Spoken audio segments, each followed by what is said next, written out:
The little girl approached Junseo. She smiles delightfully, saying, "Ah, you're a hunter, right? Hurry and follow me."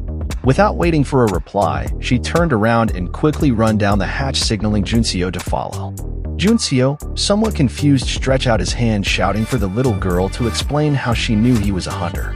"The uni from downstairs told me that a hunter would come save me later, and then both of us can leave together when that happens. If you came all this way, you must be the hunter who is here to save Uni, right?" she replied, looking visibly excited. This confused Junseo even further, but he followed her anyway. At the bottom of the stairs, a woman was sitting in the corner, hugging her knees tightly to her chest. She looked visibly shaken and completely spaced out, oblivious to her surroundings. However, upon hearing the words Hunters Association from the little girl, she immediately got up and asked Junseo if he was really sent by the association. "That's right. I know it must be hectic, but can you explain what happened?" She lets out a sigh of relief as her legs quickly gave out, slamming on the ground. She continued that she was the 4th scout of this dungeon. Since the first 3 scouts didn't return, I was ordered to investigate the inside and search for them. However, as soon as I entered the dungeon, dolls from all angles started running towards me. I was taken aback, so I tried to leave through the gate, but for some reason the door closed and wouldn't open. I was trapped. Junseo recalls that the same situation happened to them as well. He then asked about the other scouts. "Yes, I called their names to check from the entrance, but something seemed weird. As if they weren't conscious and they suddenly tried to attack me. So I ran away and ended up meeting this child. I received a lot of help from this little girl." The girl continued to hug her doll, interrupting their conversation. This prompted Junseo to ask her what her name was. "Elizabeth, but you can call me Beth." "Okay, Beth, let's leave this place. Staying here alone is dangerous." "Dangerous? But outside is much more dangerous, though," Beth replied knowingly. Meanwhile, the party was still struggling to defeat the invisible monsters. Taehyun observed the situation, thinking to himself that the stealth of the monsters is slowly coming undone. His eyes widened in shock, seeing a human-like figure. Are they a human-type monster? An ID flew from the somewhat visible figure, and it was a scout ID. The face on the ID matches up with the documents of the missing scout the association president gave out. Taehyun and the rest of the party seems to catch on what was happening. Turns out the monsters were the missing scouts, and the presumed invisible monsters were actually using a stealth skill. The stealth is a skill that can't be used for a few minutes after the duration is over, and has the risk of movement speed decreasing greatly. Taehyun thought as he took a stance with his sword in hand. His party members follow suit behind him, and there seemed to be an understanding. They plan not to kill them, but to knock them out, although it might not be easy. At the same time, a loud laugh came from across the room. Kim Yi-hyuk laughs excitedly, saying, "I was excited thinking it was a monster that knew how to use stealth, but they were just scouts." He clenched his fist, ready to use his extension-like skill on them. He also clenches his teeth and launch at the scouts, but a bullet flew inches close to his face. Blood dripped from his nose where the bullet seems to have grazed the skin. "What the?" Kim Yi-hyuk utters in disbelief as he stares at Sung Jae-hee. "Guildmaster Kim Yi-hyuk, have you gone insane? They're not monsters, but the people we need to save. There might be a way to bring them back to their normal selves." Sung Jae-hee says as he points his gun at him. "Colleagues, a way to bring them back? The moment you feel killing intent, there are 2 choices, kill or be killed. No matter who the bastard is that shows hostility towards me, they are dead. You're not an exception to that, gunman." Meanwhile, the cooldown time for the stealth of the scouts was over. They revert back to being invisible and continue their onslaught. However, Kim Yi-hyuk paid them no attention and coldly continues to say with a killing intent, "If you try to block me once more, then just know, I'll kill you first." This shocked Sung Jae-hee greatly. Seeing the resolved determination in Kim Yi-hyuk, Taehyun offered him a deal. "I'll pass over the raid remunerations and funding all to Shinhwa Guild. With those conditions, I think it's enough to consider it." "Alright, just for a bit, but if you piss me off even the slightest, I'll kill you all immediately." "Thanks," Taehyun replied while thinking that he's gained a bit of time. "Guildmaster, I'm sorry. Just what have I done?" Sung Jae-hee offered an apology to Taehyun with a childish expression. "Take responsibility later, focus for now. We need to find out how to save them first," Taehyun says to him as a form of encouragement. Meanwhile, the invisible purple threads that control the scouts was explained by Beth. You saw the dolls outside too, right? There are extremely scary ones among them too. I don't know exactly how, but they're wrapped everywhere with purple threads. They won't die unless you get rid of those. Otherwise, they will keep attacking indefinitely. The threads are sturdy, so it's hard to break them. Okay then, can the dolls return to their normal form? I want to turn back the colleagues that became dolls. Beth replied that you have to stop the device that's attached to the doll's body once the thread is gone. But if you try to get rid of the threads by force, the bodies will collapse. She finished with a bright smile. Junseo silently stared at Beth, thinking that even with a difficult question, she replied with a friendly and exact explanation. Well then, I shall ask another question. Meanwhile, Kim Yikyuk was beyond pissed. Time's out. In 20 seconds, after stealth releases, they're all dead. Sungjae, being annoying as always, complained. Kang Yuran, can you help? Block his movements with ice or something. Kang Yuran was not having it. She replied coldly to Sungjae, don't cross the line. This situation is already pissing me off. Her words were cut off by Kim Yi-hyuk, whose entire aura seems to be overflowing as he counts down the 20 seconds remaining. The remaining party members were stunned by the sudden burst of mana. He stumped his foot, clenched his extended fist, and launched at the scouts. Unfortunately, his skill was nullified and the pain he felt previously returned. Just then, Junseo walked in, holding Beth's hand. He thanked Beth for stopping Kim Yi-hyuk abilities at the perfect time, otherwise the scouts would have been unable to be saved. Beth smiles delightfully to Junseo as praised. Well, leave it to me for here on. Where did you suddenly go? Taehyun asked as he approaches them. I had to check something, but it was nothing much, so no need to worry. Well, it's a relief that nothing happened, but this is a dungeon, so refrain from acting independently. Taehyun's attention seems to focus solely on Junseo as he momentarily paid no attention to the dolls. Though his team was on alert, Sungjae immediately noticed slight movements and turned around. The dolls were back and instantly activating their stealth once more. He immediately warns everyone.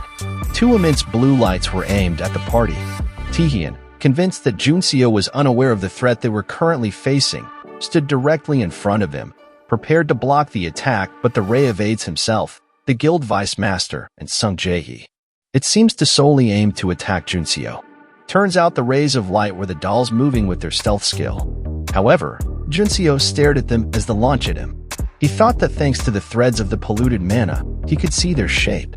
Taehyun noticed the trajectory of the ray and quickly got in between of Junseo and the incoming assaults, blocking their onslaught with his sword. Junseo tells Taehyun that he can see the weak points of the dolls, so he will mark them, but Taehyun should only target them accurately so the main body doesn't break. Understood, Taehyun replied while thinking questionably that by the marks as he was referring to those blue shards. He aimed and hit at the targeted area with the pommel of his sword. It worked. To think they could really be targeted like this. Taehyun thought as he loudly shouts to everyone. The circular device in the middle is their weak points. Attack there. Per his words, everyone aimed at the device and smashed it. This seems to instantly render the dolls incapacitated. What? Why are they suddenly breaking? They didn't break earlier. I don't get it. Kim Yi-hyuk asked, looking visibly disappointed. Meanwhile, Junseo smiled with a satisfied expression, realizing his plan worked effortlessly.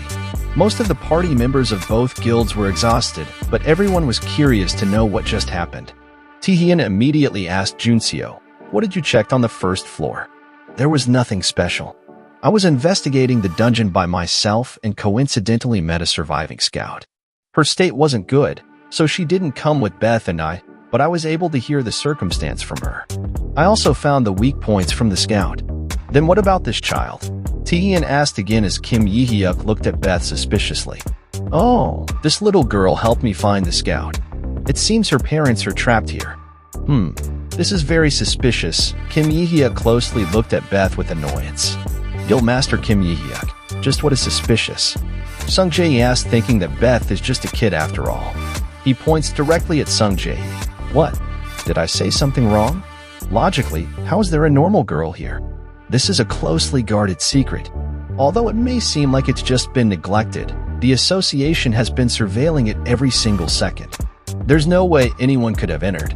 Although your thinking is understandable, it's not good to make such quick judgments, Taehyun replied with a pissed-off Sungjae beside him. You're just hell-bent on finding faults with what I say, right? Fuck. You keep fucking around because I have been going easy on you. Should I kill all of your guild members with this opportunity? Kim Yi-hyuk was overly angry at this point. However, Taehyun, who is always calm and collected, was not his usual self, but rather matching Kim Yi-hyuk's energy. I don't particularly like pointless fights, but I think it'll be necessary to educate you for a harmonious raid. The rest of the members also follow suit with their guild masters. Yeah, you've been fucking around acting like you're above us, so let's make it clear using this opportunity. Acting like we're above you? We are though. Instead of saying useless things, why don't you go stop your guild master? What are you going to do if he gets killed? What? Who would die? Are you saying my guild master would lose? Of course it'd be your guild master because it definitely wouldn't be mine. Hurry and stop him. Fuck off. Will you be able to carry your guild master out of here once he's unconscious? Fuck it. Come at me. I'll put you in your place. The two guilds were at each other's throat, moments away from killing each other. Junseo's eyes widened, realizing the situation. He held his chest, wondering what was happening and why was everybody's emotions intensifying so rapidly. However, he noticed Beth smiling devilishly, murmuring to herself, "All I did was slightly push their emotions, but to think they're fighting like that. How pathetic." She then gives off her usual bright smile with polluted mana leaking all over her. She thanked Junseo for giving her access to his friends. Turns out she needed to get close to them momentarily without being suspected of using her skill, brainwashing. Her little figure begun to dematerialize into a dark, terrifying shadow. Junseo looked at her confused as to when did he start thinking of Beth as a normal child. I had definitely thought of her as a child monster previously. Was I already brainwashed since I first saw her? Damn it, I was late to realize. I need to stop it before they all get completely brainwashed. Junseo clenched his teeth and engulfed himself with mana. He stumped his foot, ready to use his skill, but just then, he suddenly felt nauseated. Before he knew it, the threads of corrupted mana have tied everyone, including him. He questioned himself, is this how everyone got brainwashed? To think she'd use corrupted mana to manipulate not just the physical body, but also the mind. I couldn't catch on to her lies. However, Junseo smiled while clenching his fists. He activates his passive skill, Mana Absorption. Junseo absorbed all the polluted mana while thinking that Beth chose the wrong opponent to mess with. As everyone seems to come back to their senses, Beth appeared behind Junseo with a creepy smile saying, "So you can absorb corrupted mana? How fun." Junseo was surprised as he leaped away from Beth, shouting for everyone to attack her. Without breaking off her creepy smile, Beth then calls out, "Mommy, Daddy." A man and a woman dolls dressed fashionably immediately appeared in front of her. "Those people are bullying me. Punish them." At the same time, Kim Yi-hyuk, always being quick-tempered and not thinking things through, decided to solve this situation like previously with his fist. He rushed at them. "It's time for you to show off," Beth says as she snaps her fingers. Kim Yi-hyuk immediately did a 180 and attacked his own party member, punching him hard in the stomach. This sent him flying across the room. Taehyun asked what the hell he was doing, but Kim Yi-hyuk just looks back at him with killing intent, corrupted mana surrounding him. He opened his mouth, unable to control his body. Was the corrupted mana I sensed from Kim Yi-hyuk's hand because of that? Junseo thought. My senior likes to hide on those who are shy. Nobody noticed, right? Beth laughed, still hugging her doll, enjoying what was happening as the new member of her doll collection attacked his own teammates. Taehyun gave the order for everyone to assist him while he apprehends Kim Yi-hyuk. Of course, Sung Jae-hee and the blonde happily agreed. However, their attacks were rendered useless, unable to breach the barrier around him. It's a skill that activates when Guild Master Kim Yi-hyuk feels a danger to his life. It's also impenetrable and can be maintained for several hours. Beth nonchalantly explains while standing behind her dolls. Okay then, one person is already unable to fight. We just need to deal with you three. The team finally assembles to face Beth. Taehyun stared at them thinking that, judging from the energy coming off from them, these dolls are different from the ones until now. They're each on the level of a pretty difficult dungeon's boss monster. It's too dangerous to ignore these two guards and pass. It would be safe to face them head on. Though, this doesn't feel good. This might just be a feeling, but this is somehow different from simply a controlling type. He then issued an order. Mayon Gun, Jae-hee and everyone else should take on the female doll. I'll take on the male doll. Focus the firepower on them and finish things as quickly as possible. Yes, sir, Sung Jae replied, raising his guns. The male doll charged, and just as Taehyun also raised his sword, engulfed in red flames. Meanwhile, in the impenetrable barrier, Kim Yi-hyuk was still being transformed into a doll. Junseo watched the entire scene thinking, an ability to make opponents into dolls and control them. Is it in a bug state? Because it's interfering with Kim Yi-hyuk's impenetrable chi. This must have been the skill that made hunters into dolls. But no matter how much I think about it, something's strange. Kim Yi-hyuk's doll transformation happened instantaneously, even after I had absorbed all of the polluted mana on everyone through mana absorption. But before I used mana absorption, everyone including myself was tied up by the treads of polluted mana. Beth had opportunities to turn us into dolls, yet she didn't do that. At the same time, the fight became heated. Sung Jae shoots multiple shots at the female doll with Kongyurin offering support and a protective barrier.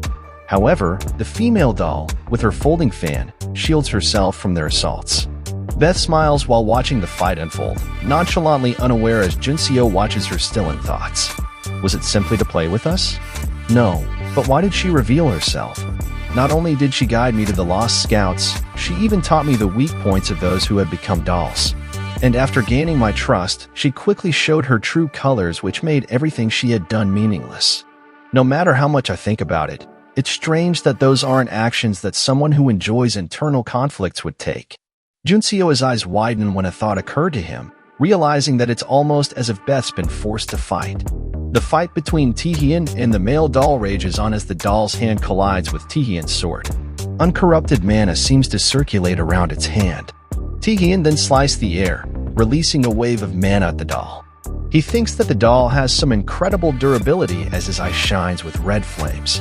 He then sliced the doll's head into two, saying that with this weapon that Junseo made for him, he can properly insert his power into it and maintain control of it. He uses the skill Explode to seal the win.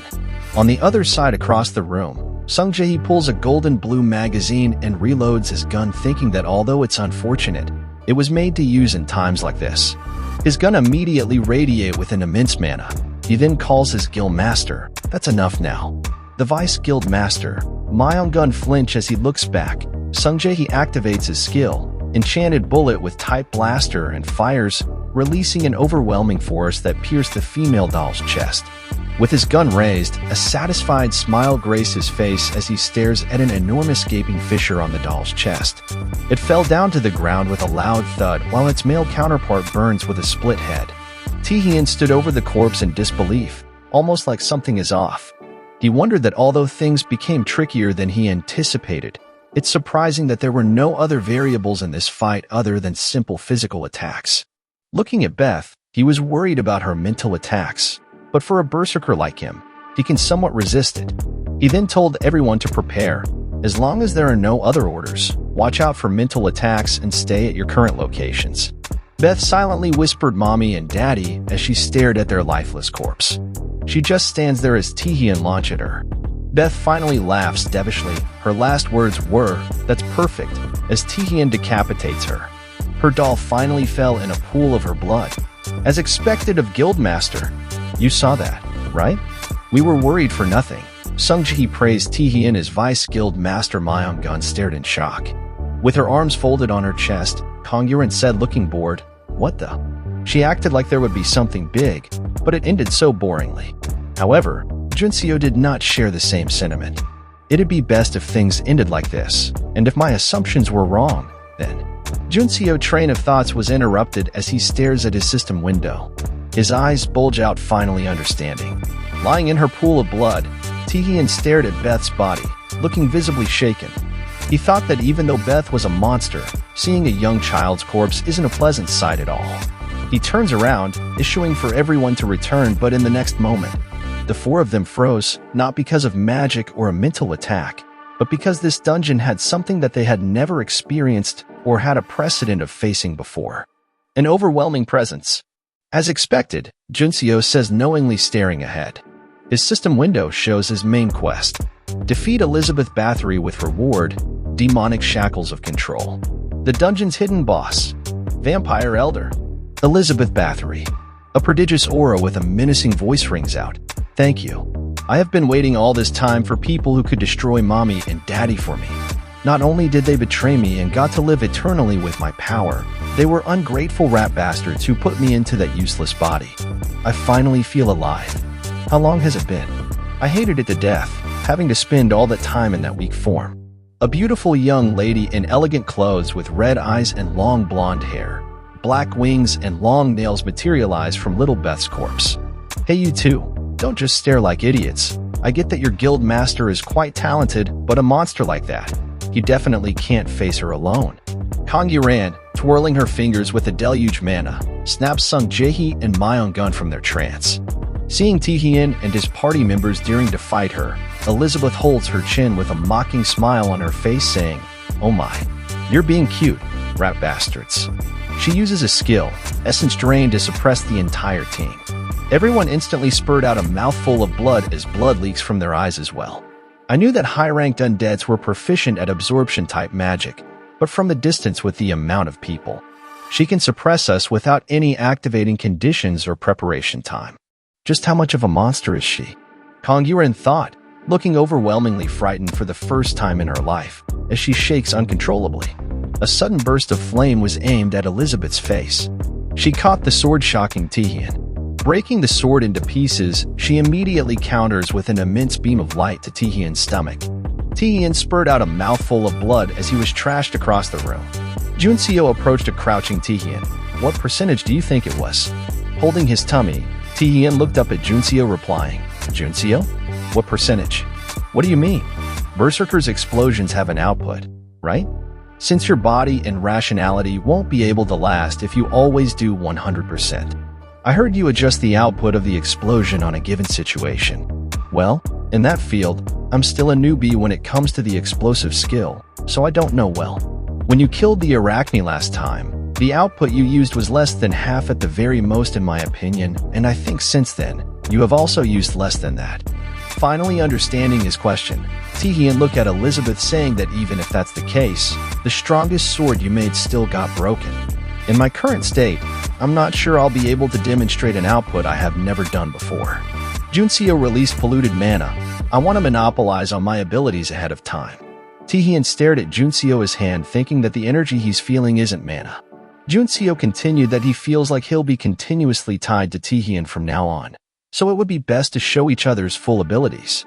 As he finishes his rant, a dark aura gradually formed from his hand. On his system window, it shows that his polluted mana save was 100%. Searching for a suitable weapon from the demonic realm, Elizabeth's face showed genuine interest as she stared nonchalantly at them. Production completed. Demonic sword. Leviathan. Junseo finally looked back at Taehyun and saw him staring at the sword in complete and utter disbelief. He smirks, uttering the words, "Go on. Take it. It's your turn now, Berserker."